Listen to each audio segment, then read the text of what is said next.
At 36 years old, with an annual salary of $52,000 and hands permanently stained with the grease and paint of other people's repaired lives, Solomon sat on a chair that cost more than his first car. The chair, a sleek black leather piece that probably had a fancy Italian name, was situated in a glass-walled office on the 12th floor of a tower in downtown Charleston. It was the office of his divorce attorney, Daniel Hayes, a man whose suit was worth a month of Solomon's mortgage. Outside the floor-to-ceiling window, the sun glinted off the Cooper River, a picture of serene beauty that felt like a personal insult. Solomon's life was anything but serene. It was a wreck, a total loss, and he was the one who was supposed to know how to fix things that were broken. His wife, LaToya, had left him 6 weeks ago. She hadn't so much left as evaporated, taking with her the sense of normalcy he had mistaken for happiness. One day he came home from his job at North Charleston Collision, his back aching and the smell of primer clinging to his clothes, to a house that was emptier than usual. The silence was the first clue. Her white BMW 3 Series, a $43,000 gift from her father, was gone from the driveway of their Mount Pleasant home. Inside, the closets had been professionally emptied. A single envelope was left on the granite countertop in the kitchen, the same $15,000 countertop she'd insisted on. Inside was not a letter, but a business card for her lawyer, a man whose name was embossed in gold. That was LaToya's way. Efficient, cold, and expensive. The devastating situation wasn't just the end of his marriage. It was the chilling realization that for the past 6 years, he had been married to a stranger who had merely been tolerating his presence in her meticulously curated life. He was a line item she was now erasing. He just didn't know how deep the erasure went. Not yet. The early years had been a blur of aspiration, mostly hers. They met at a fundraiser, a world Solomon had stumbled into on a rare night out with a friend. He was in a rented tux that cost him $150, feeling like an imposter. She was luminous, a vision in a deep blue dress that probably cost 10 times his rent. Her skin was a radiant deep brown, and she moved with the unshakable confidence of someone who had never once had to check her bank balance before ordering dinner. She was the daughter of Dr. Richard and Mrs. Eleanor Vance, a name that carried weight in Charleston, synonymous with old money and sprawling properties in Mount Pleasant. Solomon was the son of a mechanic and a housekeeper, a lineage of honest work and calloused hands. LaToya had found his workaday life charming at first. She called him her real man, her solid ground.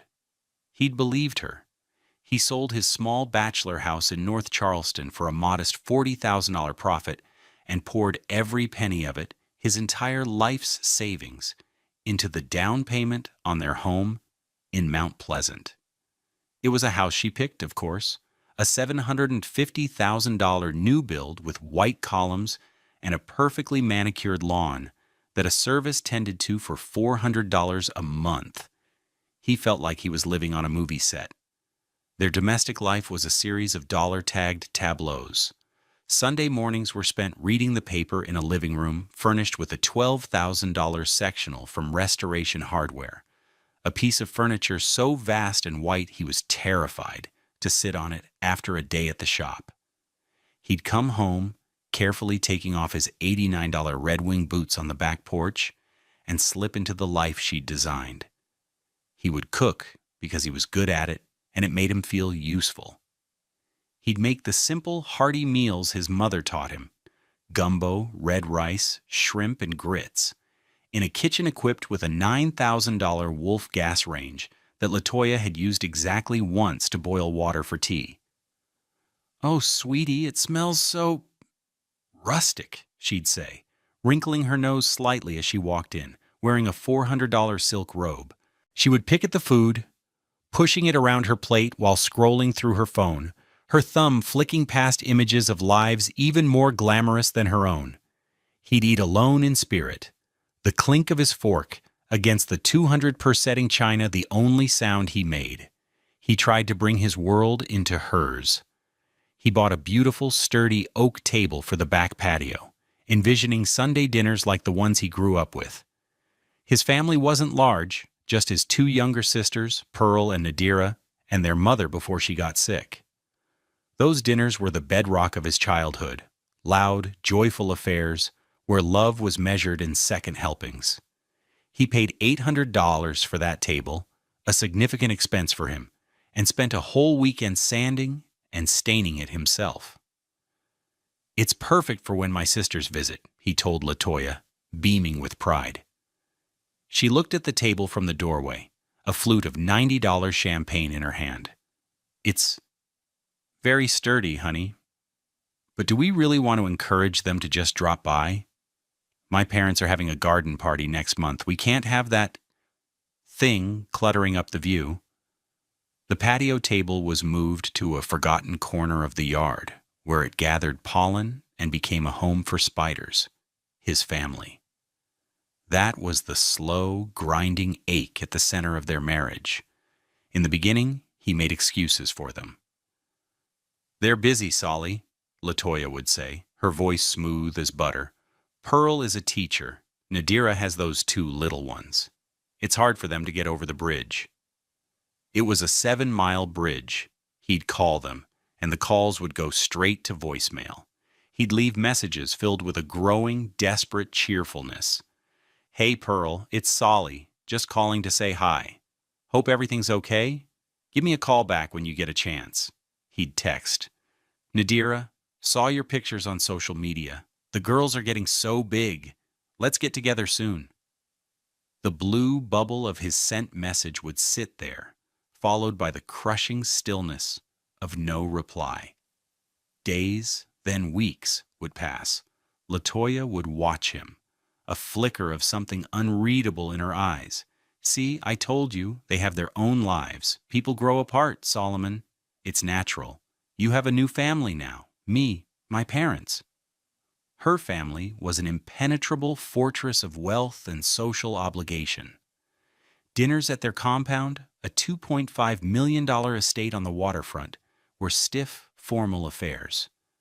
Her father, Dr. Vance, would speak to Solomon with a kind of polite condescension, asking about the car business, as if Solomon were a curious but ultimately insignificant hobbyist. Her mother, Eleanor, would smile vaguely and talk about charity galas and European travel. They were a different species, and they treated him like a strange pet LaToya had brought home. He'd sit at their massive mahogany dining table, which could seat 20, feeling smaller than he had ever felt in his life, his $89 Timex watch a stark contrast to Dr. Vance's $15,000 Patek Philippe. The first year of the silence was the hardest. It was the year their mother's health began to seriously decline. Solomon would call Pearl, his voice tight with worry. "Hey, it's me. How's Mama? The doctor called me with an update, but I wanted to hear it from you. Call me." He'd hang up, his heart a cold knot in his stomach. No call would come. He'd try Nadira. The same result. LaToya would find him staring at his phone, his face a mask of confusion and hurt. "Still nothing?" she'd ask, placing a cool hand on his shoulder. "I don't understand them, Solly. Their own mother is sick, and they can't even call their brother back? It's cruel." She was so convincing. She would wrap him in a hug, her expensive perfume a cloying, suffocating scent. "Don't worry, baby. I'm here. I'll take care of you. I called the hospital and got the update for you. She's stable. I told the nurse to pass along that you love her." He had clung to her then, grateful for her efficiency, her seeming concern. He had no idea she was the architect of his isolation, the gatekeeper who had locked him in a tower of loneliness and thrown away the key. He had no idea that she had made a critical mistake. She had put it all in writing. Year 2 was his 40th birthday. He'd harbored a secret, childish hope that this would be the day the silence would break. A surprise call, a text, anything. He spent the day watching his phone, the screen staying dark. LaToya threw him a lavish party at their house.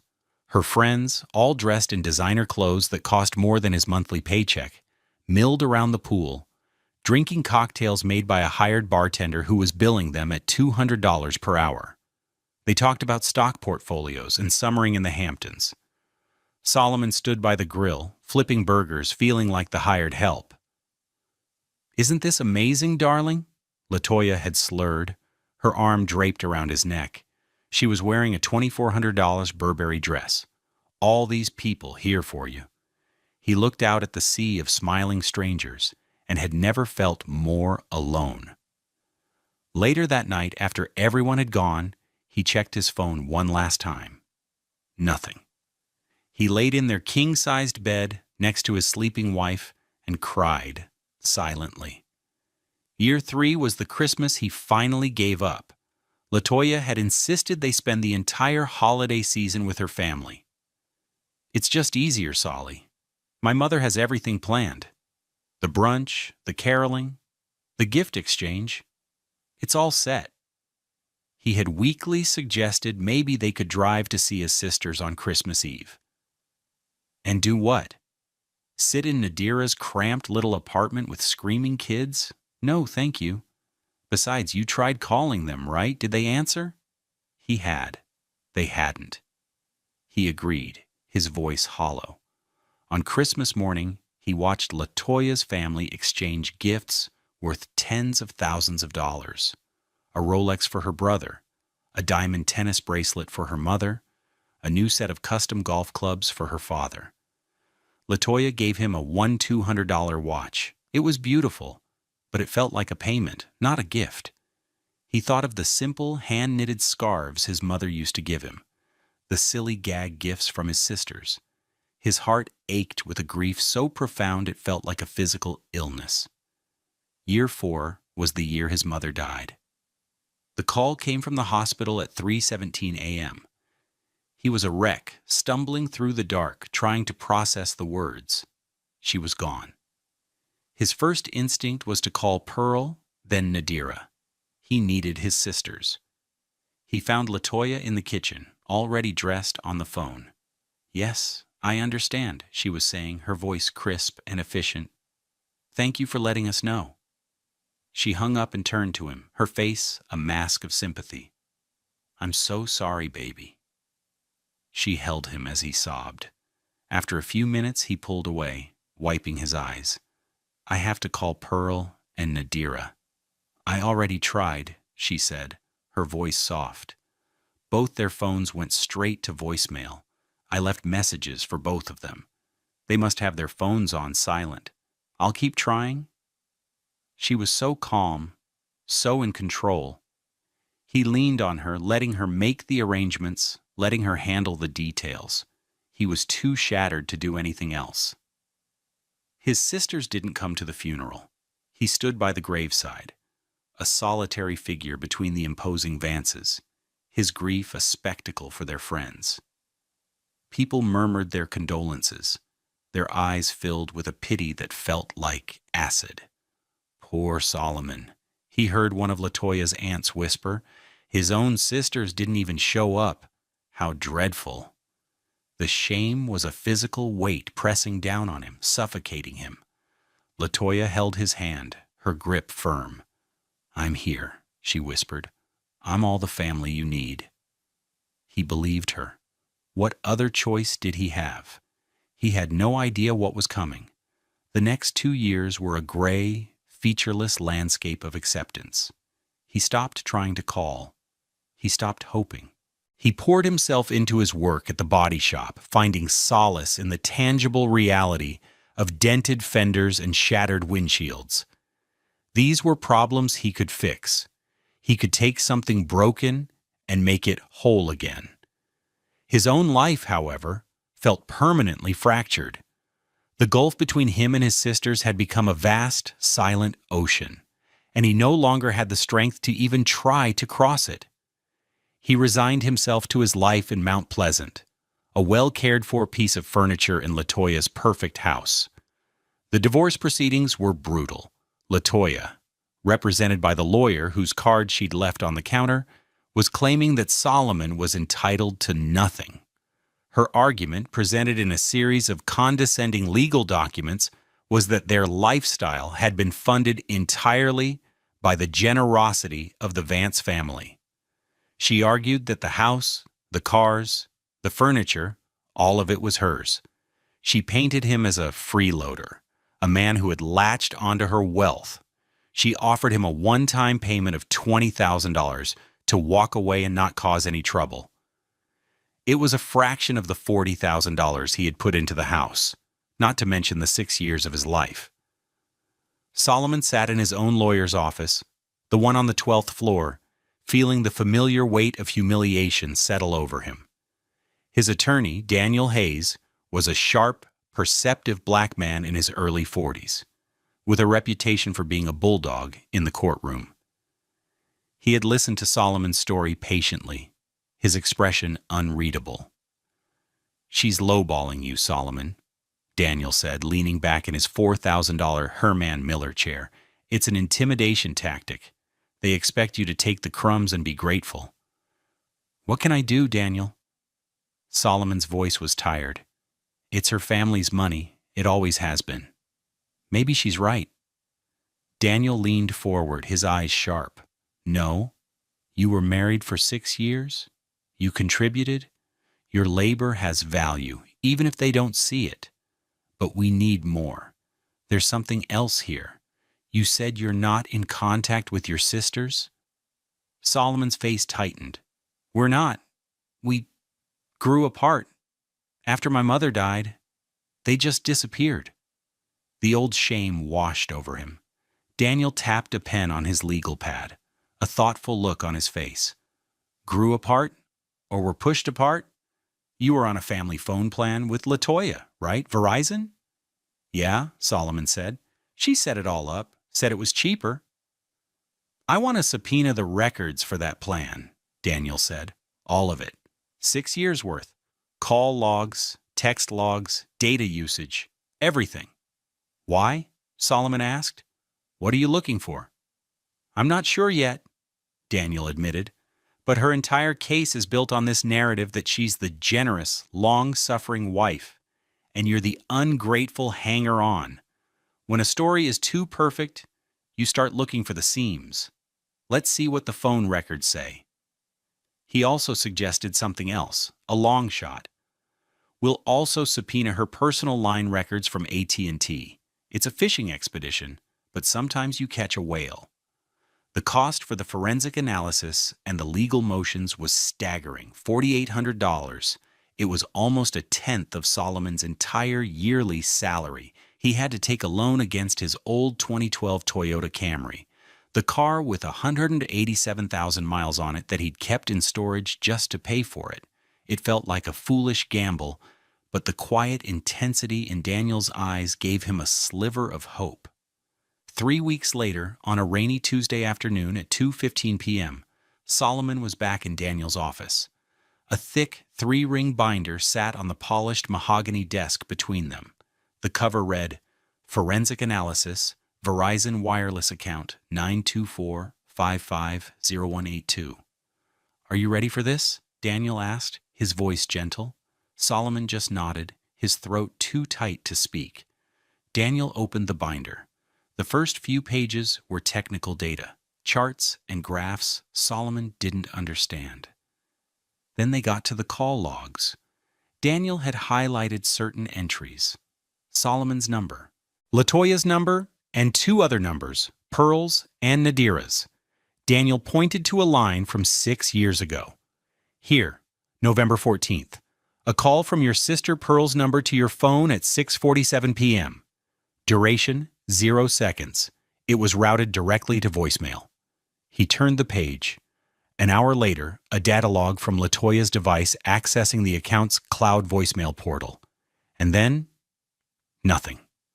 The voicemail, which would have been saved here, is gone. Solomon stared at the page, the black and white text swimming before his eyes. "What does that mean?" "It means," Daniel said, his voice grim, "that it looks like your wife had set up a custom routing rule. Any calls or texts from your sister's numbers were automatically forwarded to her device or sent straight to a voicemail box she controlled. You never even saw them. He turned the page, and the next, and the next.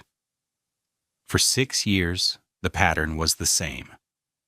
Hundreds of entries, calls from Pearl, texts from Nadira, all rerouted, all unanswered.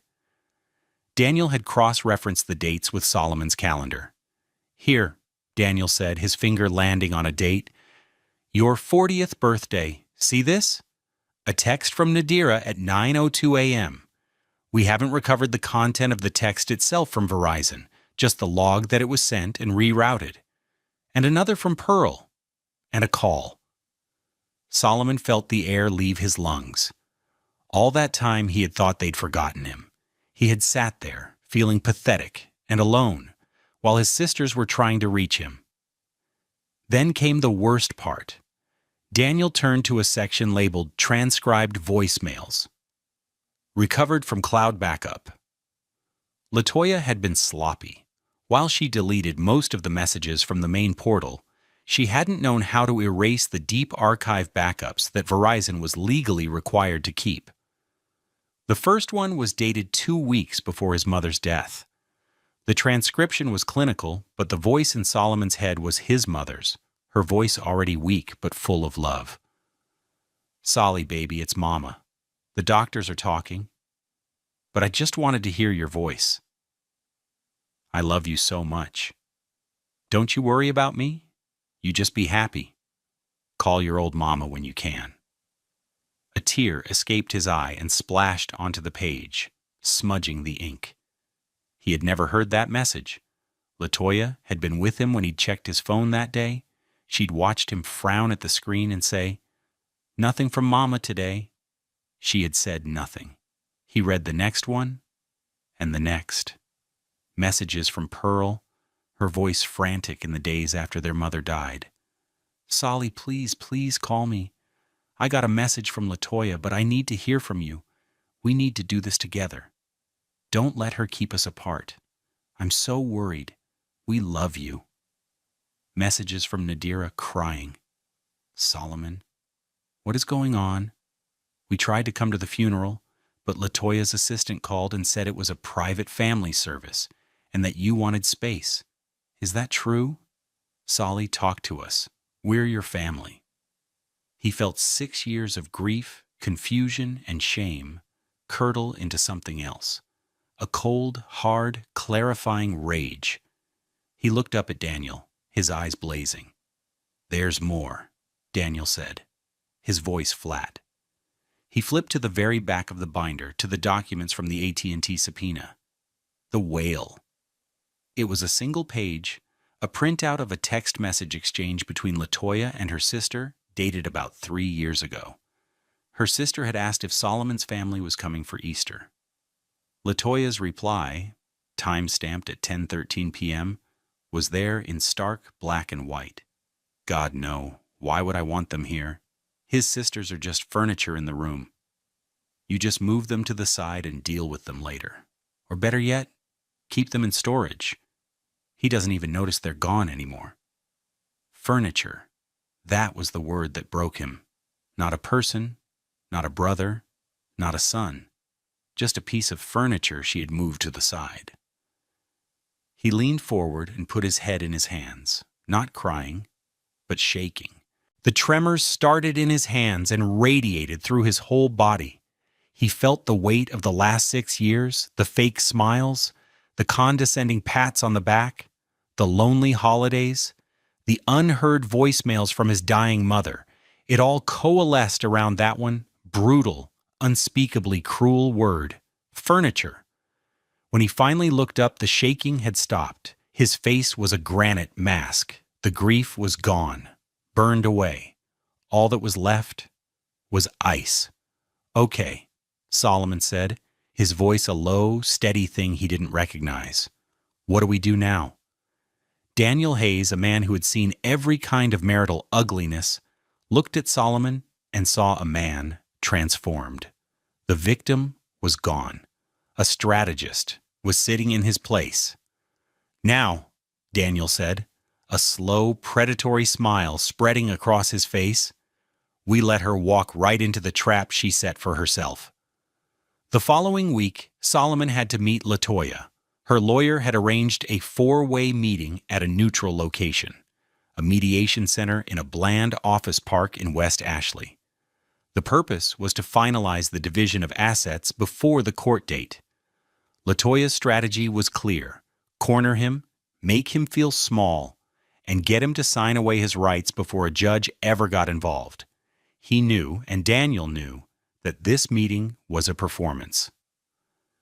Solomon drove there in his old Toyota, the engine rattling slightly.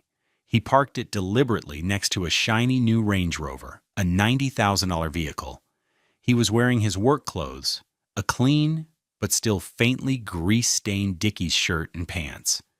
He hadn't done it for effect, but because these were his clothes. This was his reality.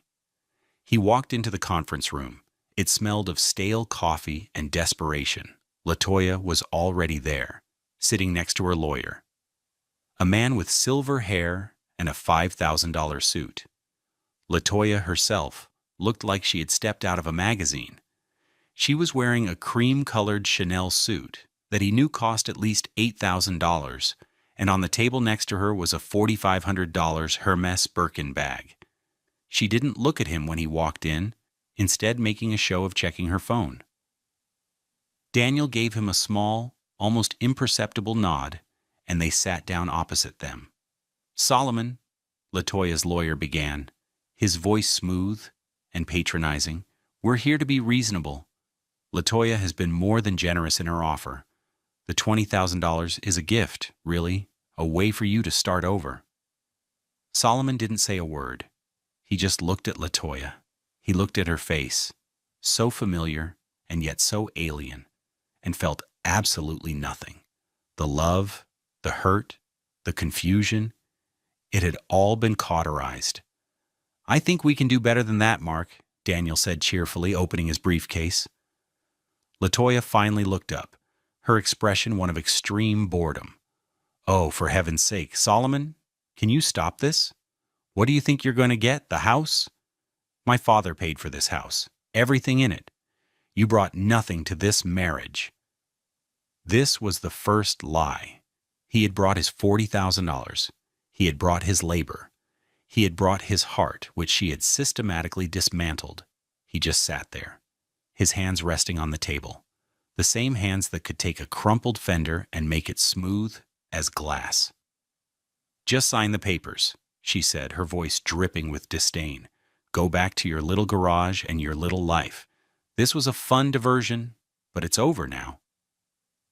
She was talking about their marriage as if it were a weekend trip to a rustic cabin. Solomon took a slow breath. He could feel Daniel's presence next to him, a steady, calming force. He was playing dumb, just as they had planned. He looked at LaToya, his face a mask of weary resignation. Maybe you're right, he said, his voice soft. Maybe it's best to just end it. A triumphant glint appeared in LaToya's eyes. She had won. The poor, simple mechanic was folding, just as she knew he would. Her lawyer pushed the settlement papers across the table. Just sign here, Solomon. Daniel put a hand on the papers. We'll review these and get back to you, he said smoothly. My client is under a lot of emotional distress. I won't have him sign anything today. LaToya let out an exasperated sigh. Fine, but my offer expires on Friday. Don't come crawling back when you realize you can't afford your own lawyer. She stood up, grabbing her expensive bag. As she walked out, she paused and looked down at Solomon. You know, my father was right about you. You were never in my league. He watched her go, the click of her $200 Christian Louboutin heels echoing in the silent room. He didn't flinch. He just sat there, a statue carved from ice, while the evidence burned a hole in his lawyer's briefcase. Each lie she told was another nail in her own coffin. The next few days were a blur of strategic planning. Solomon spent his evenings not at home in his lonely apartment, but in Daniel's office. The office, once so intimidating, now felt like a command center. They spread the evidence out on the massive conference table, the Verizon logs, a rainbow of highlighter marks, the AT&T text message, blown up and printed on its own sheet of paper, a CD with the audio files of the recovered voicemails. The perjury trap is set, Daniel explained, pacing the room. Her entire case, her entire persona, is built on the idea that she is a devoted, caring wife who was saddled with a difficult and distant family. She has lied in her deposition, repeatedly, about her efforts to include your sisters in your lives. She swore under oath that she cherished your family as her own. Daniel had a list of questions for LaToya when she was on the stand. They were designed to lead her step by step into the trap. He would get her to double down on her lies. He would get her to embellish. He would make her build her own pedestal, just so the fall would be that much greater. "Are you okay with this, Solomon?"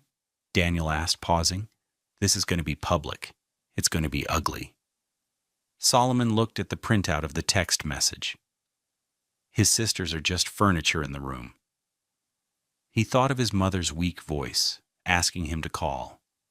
He thought of Pearl and Nadira, believing for 6 years that their own brother had abandoned them in their darkest hour. "I've already lived through the ugly part, Daniel," Solomon said, his voice steady. This is just business." He picked up a copy of the bill for the forensic report. The $4,800 that had seemed like a mountain now felt like the best money he had ever spent. It was the price of the truth. They planned every detail, the order of the questions, the precise moment to introduce the evidence. Daniel even planned what he would wear: a simple, dark blue suit. "Nothing flashy," he said. "I want the jury and the judge focused on her, not me." On the night before the court date, Solomon couldn't sleep. He sat in his small apartment, the one he was renting for $100 a month, surrounded by boxes he hadn't unpacked. He thought about calling his sisters.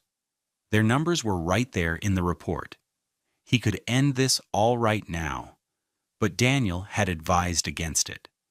"Let the truth come out in court," he'd said. "Let the record show what was done. Then you can heal." So Solomon waited. He made a pot of coffee and watched the sun rise over Charleston. It was the day of the strike, the day the furniture would be rearranged permanently.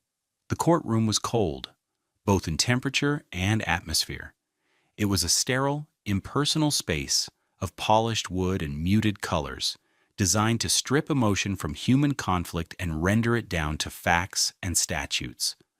Solomon sat at the plaintiff's table, wearing the best suit he owned, a charcoal gray number he'd bought for $350 at Men's Warehouse for his mother's funeral. It was the only suit he had. Next to him, Daniel was a picture of calm, his papers arranged in a neat, precise stack. Across the aisle, LaToya and her legal team were a study in expensive confidence. Her lawyer, Mark, was chatting amiably with a colleague. LaToya sat ramrod straight, a vision of wrong dignity in an $8,700 Armani suit, the color of cream. Her hair was styled in an elegant updo, her makeup flawless. She looked every bit the part of the Mount Pleasant matriarch in training.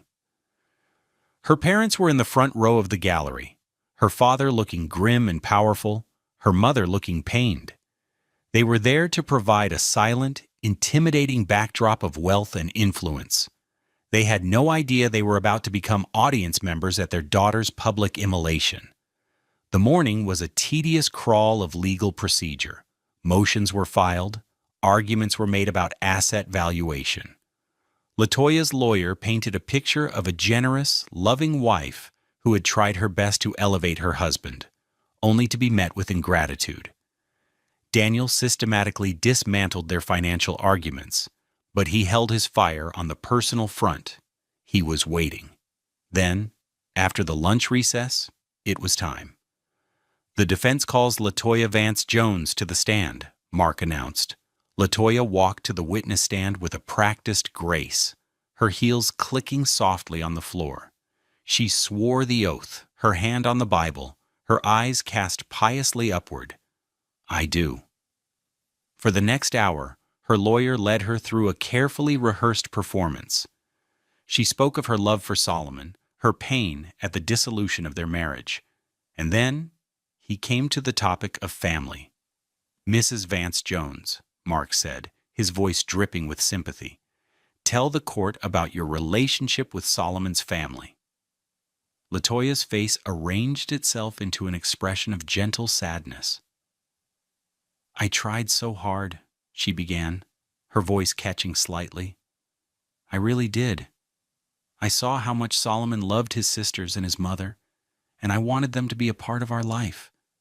I invited them for holidays, for birthdays. I called them constantly, but they were distant. They never seemed to approve of me or of Solomon's new life. It broke my heart to see how they shut him out." She dabbed at a perfectly dry eye with a tissue. "I believe family is the most important thing. It's the foundation of everything. I always told Solomon, 'Your family is my family.' I would have done anything for them." Solomon watched her, his heart beating a slow, steady rhythm. He felt a strange sense of detachment, as if he were watching a movie. He could see the jury, their faces a mixture of sympathy for LaToya and disapproval for the absent, cruel sisters she was describing. Mark finished his questioning with a flourish. "Thank you, Mrs. Vance Jones. No further questions?" He sat down, looking immensely pleased with himself. The judge, a sharp-eyed black woman in her late 50s named Judge Franklin, looked over at their table. "Mr. Hayes, your cross-examination?" Daniel stood up, walked slowly to the lectern, and placed a single sheet of paper on it. He was silent for a long moment, letting the weight of LaToya's testimony settle in the room. "Good afternoon, Mrs. Vance Jones," he said, his voice quiet but carrying to every corner of the room. "That was a very moving testimony." LaToya gave him a tight, condescending smile. "I was just telling the truth." "The truth?" Daniel repeated softly. "Let's talk about the truth. You testified that you believe family is the most important thing. Is that correct?" "Yes, absolutely," she said, her confidence unwavering. "And you testified that you treated your husband's family as your own? That you cherished them, I believe was the word you used in your deposition?" "Yes, I did." Daniel paused. "And you testified that you made numerous efforts to contact his sisters, Pearl and Nadira, but they were the ones who were distant?" "That's right," she said, a hint of defiance in her tone. "They never called back." "Never called back," Daniel echoed. He looked down at his paper. "Mrs. Vance Jones, are you familiar with Verizon Wireless account number 924555082?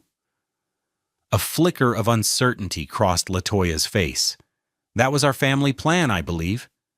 "Indeed it was," Daniel said. "Your name is the primary name on the account. You managed it, correct? You set up all the features?" "I suppose so," she said dismissively. "I handle all the bills." "Of course you do," Daniel said. "Mrs. Vance Jones, I want you to think very carefully about your next answer. In the 6 years of your marriage, did you ever, in any way, interfere with Solomon's ability to communicate with his family?" LaToya's lawyer started to rise. "Objection, Your Honor." Vague and argumentative. "Overruled," Judge Franklin said, her eyes fixed on LaToya. "The witness will answer the question." LaToya laughed, a short, sharp, ugly sound. "Interfere? Of course not. That's absurd. I encouraged him to call them." "So if I were to tell you," Daniel said, his voice dropping, "that for 6 years, every single call and text message from his sister's numbers to his phone were automatically rerouted to a voicemail box that you controlled, you would say, that is not true?" The color began to drain from LaToya's face. I don't know what you're talking about. That's ridiculous. Is it? Daniel walked back to his table and picked up the thick binder. He placed it on the lectern with a heavy thud that echoed in the silent room. This is a forensic analysis of that Verizon account. It contains logs of hundreds of calls and texts from Pearl and Nadira that my client never received. It also contains records of you accessing the voicemail portal within minutes of those calls being made, and then the subsequent deletion of those messages. Mark was on his feet now. Your Honor, this is an ambush. We have not seen this supposed evidence. On the contrary, Your Honor, Daniel said calmly. This evidence was provided to opposing counsel in discovery 3 weeks ago. If Mr. Thompson failed to review it, that is not my concern. Judge Franklin glared at Mark, who sank back into his chair, his face pale. She turned her attention back to the witness stand. Her gaze was like a physical force. Mrs. Vance-Jones, she said, her voice dangerously quiet. Let me be very clear. You are under oath. You just swore to this court that you believe family comes first and that you treated your husband's family as your own. Is that your testimony? LaToya looked from the judge to Daniel to Solomon. She was trapped. Her eyes darted around the room, looking for an escape that wasn't there. Yes, she finally whispered, her voice barely audible. I'm sorry I didn't hear you, the judge said, leaning forward. Please repeat that for the record. Yes, LaToya snapped, her voice cracking. That is my testimony. Daniel gave a slow, deliberate nod. Thank you, Mrs. Vance-Jones. Your Honor, with the court's permission, I would like to play a piece of evidence for the record. It is a text message, recovered from the defendant's own AT&T phone records. A message from Mrs. Vance-Jones to her sister, dated April 3rd, 3 years ago. The judge nodded. Proceed. Daniel cleared his throat and read from the sheet of paper, his voice calm and clear, each word a hammer blow. In response to a question about whether Solomon's family would be attending Easter dinner, Mrs. Vance-Jones wrote, and I quote, God no. Why would I want them here? His sisters are just furniture in the room. You just move them to the side and deal with them later. Or better yet, keep them in storage. He doesn't even notice they're gone anymore. A collective gasp went through the gallery. Dr. Vance looked as if he had been slapped. Eleanor put a hand to her mouth, her face a mask of horror. But Daniel wasn't finished. And one more item, Your Honor. A voicemail left by Solomon's late mother, 2 weeks before she passed away. A voicemail my client is hearing today for the very first time. He pressed a button on a small digital player connected to the court's audio system. The weak, frail, but loving voice of Solomon's mother filled the dead silence of the courtroom. Solly, baby, it's Mama. I just wanted to hear your voice. I love you so much. Solomon closed his eyes. He didn't need to see LaToya's face. He didn't need to see the jury's shock or the judge's fury. All he needed to hear was his mother's voice, one last time. The sound was both heartbreaking and liberating. It was the sound of truth, finally unearthed. When the recording finished, the silence that followed was absolute, profound, and devastating. It was the sound of a life, a marriage, and a mountain of lies collapsing in on itself. The aftermath was not a storm, but a quiet, chilling collapse. Judge Franklin, her face a mask of cold fury, brought the proceedings to a swift and brutal conclusion. She didn't just rule on the division of assets. She delivered a scathing indictment of LaToya's character. In my 15 years on this bench, she began, her voice ringing with authority, I have seldom witnessed an act of such calculated, long-term, and breathtaking cruelty. This was not a simple marital dispute. This was a campaign of psychological warfare waged against a trusting partner. It was the systematic and malicious destruction of the most sacred of bonds, the bond of family. She looked directly at Latoya, who was slumped in her chair, her expensive suit looking like a costume on a broken doll.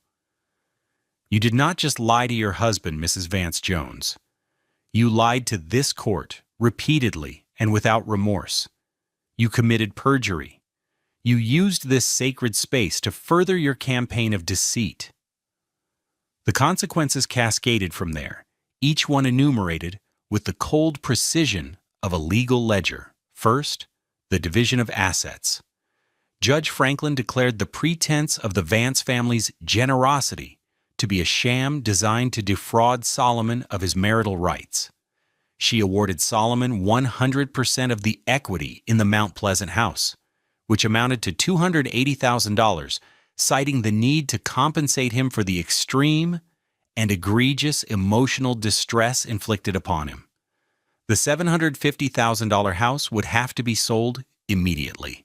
Second, she ordered Latoya to pay Solomon's legal fees in their entirety. The bill, which included Daniel's $450 per hour rate and the $4,800 for the forensic analysis, came to a staggering $72,500. Third, she ordered Latoya to pay Solomon alimony, not the other way around.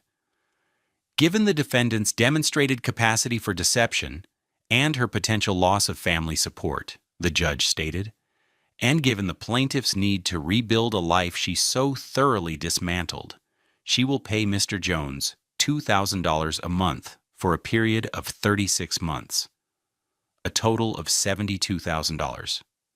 Fourth, and perhaps most devastatingly for Latoya, the judge announced she was referring the case to the district attorney's office for investigation into perjury charges.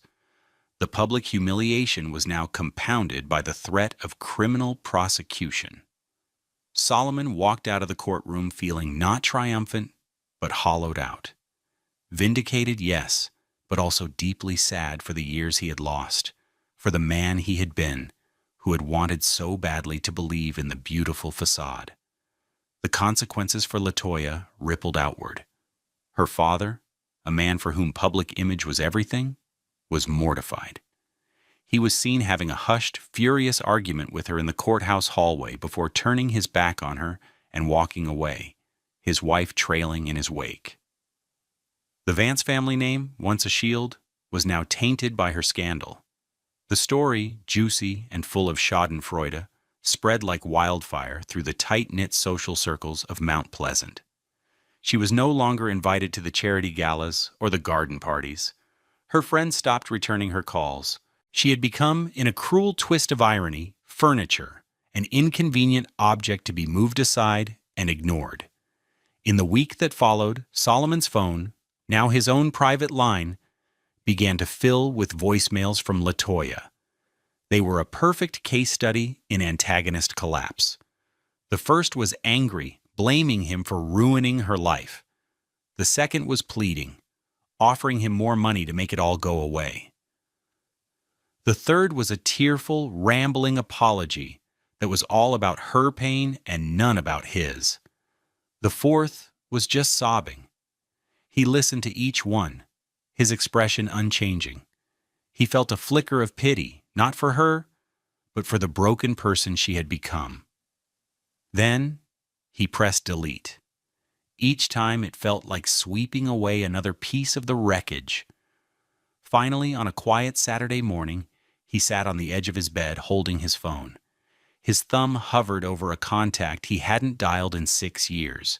His heart hammered in his chest. He took a deep breath and pressed the screen. It rang twice. A woman's voice, cautious, answered. "Hello?" He cleared his throat. "Pearl?" he asked, his own voice sounding strange to him. "It's Solly. It's Solomon." There was a moment of stunned silence on the other end of the line, followed by a choked sob. "Solly. Oh my God, Solly, is it really you?" And just like that, the 6-year winter began to thaw. 1 year later, the sun was setting over North Charleston, casting a warm, golden light across a small, meticulously tended backyard. A bed of collard greens grew next to rows of tomatoes and okra. The air smelled of freshly cut grass and charcoal smoke. Solomon, now 37, stood at a simple, black Weber grill, a faded apron tied around his waist. He was smiling, a real easy smile that reached his eyes. The house was modest, a 200-square-foot bungalow he had bought with a portion of the settlement money. It was nothing like the palace in Mount Pleasant. The floors were original hardwood, not imported tile. The furniture was comfortable and worn, not designer and untouchable. It was a home. His home. The rest of the money was invested, managed by a financial planner Daniel had recommended, a sensible woman who talked about long-term growth instead of summering in the Hamptons. A screen door slammed, and his sister, Nadira, came out carrying a large bowl of potato salad. Her twists were shot through with a few strands of gray he'd never seen before, and her face was lined with a history he was only now learning. "You're gonna burn that chicken, slowpoke," she teased, her voice full of the easy affection he had missed more than air. Pearl followed her out, carrying a pitcher of sweet tea. Her long locks were tied up in a colorful scarf. She looked at him, at the house, at the garden, and her eyes were bright.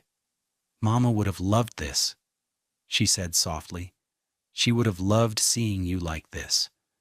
The three of them had spent the last year rebuilding. It hadn't been easy. There were tears.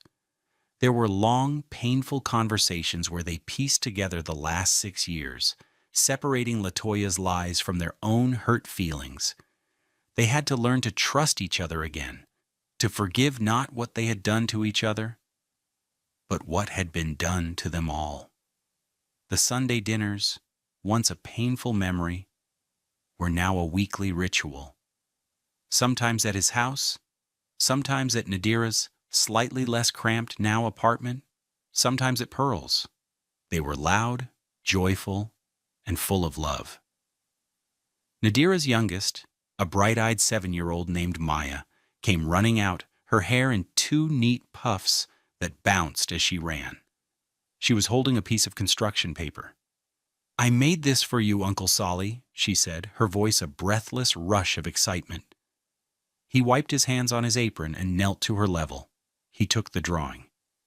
It was a picture of a family, drawn with the earnest, charming lack of perspective that only a child possesses. There were 3 stick figures, a man and 2 women, standing next to a grill under a giant yellow sun. She'd used a brown crayon for their skin. Underneath, in wobbly letters, she had written, "Uncle Solly's family."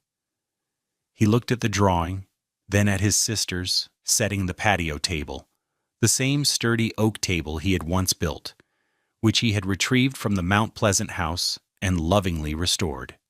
He looked at his niece, her face beaming with pride. His throat grew thick with an emotion so powerful it almost brought him to his knees.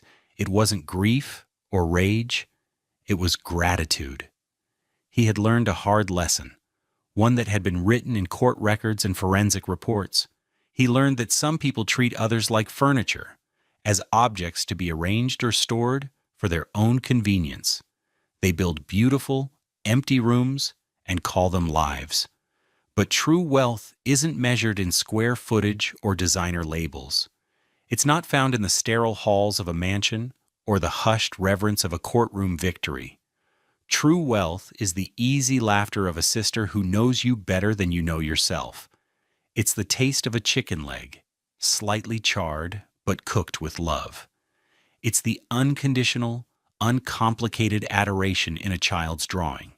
It is the profound, unshakable knowledge that you are not an object in someone else's story, but the cherished center of your own. True wealth is coming home. What do you think is the most valuable thing a person can have? Let us know in the comments below. We love hearing your stories of resilience and hope here on Love Beyond Pride.